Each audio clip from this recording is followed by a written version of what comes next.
This is 1914, and it's people queuing up in order to enlist.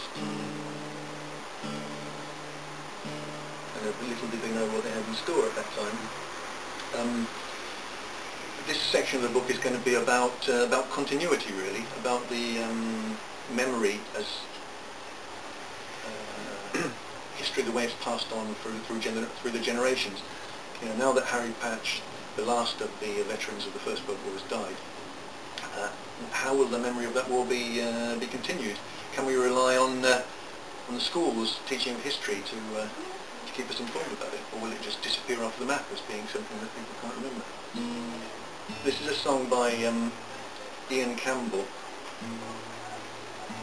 who's the father of the two lead singers on UB40, and he was a leading member of the folk revival of the 1960s, and he wrote this particular song after visiting an old people's home and listening to the stories told by the people that he encountered there. It's called The Old Man's Tale, and he was interviewed by Mike Harding and explaining all this, and he told Mike Harding, nowadays this song is mostly meaningless to young people. It's got references to First World War, to the General Strike, all series of things which if people don't remember them,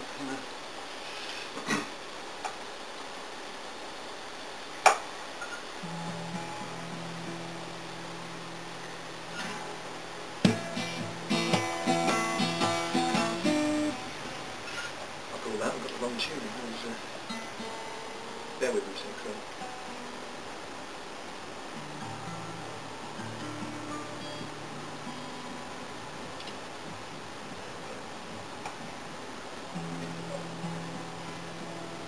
That's it. The Old Man's Tale. Turning out the century, I was a boy of 5. Father went to fight the Boers and never came back alive. Mother was left to bring us up, no charity she'd seek. So she washed and scrubbed and scraped along on 7 and 6 a week. When I was 12 I left the school and went to find a job. With growing kids me ma was glad for the extra couple of bob. I'm sure that longer schooling would have stood me in good stead. You can't afford refinement when you're struggling for your bread. When the Great War came along I didn't hesitate. Took the royal shilling, went off to do me bit. I fought in mud and tears and blood 3 years or thereabout. Copped some gas in Flanders, got invalided out. When the war was over, we settled with the Hun.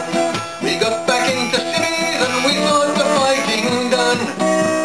We'd won the right to live in peace, we didn't have such luck. For soon we found we had to fight for the right to go to work. In 26 the General Strike found me out on the streets. Though I'd a wife and kids by then, their needs I had to meet. For a brave new world was coming, a brotherhood of man. But when the strike was over, we were back where we began.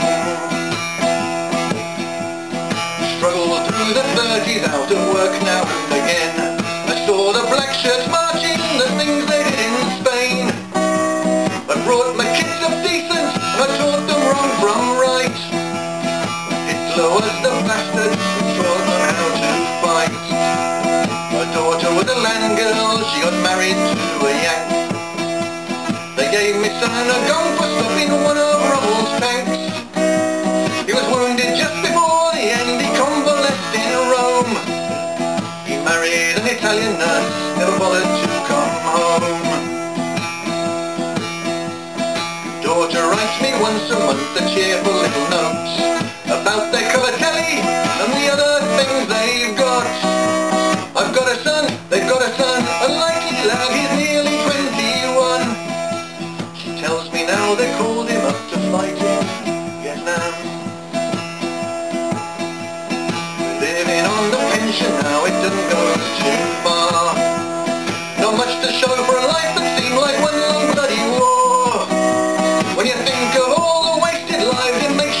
to cry.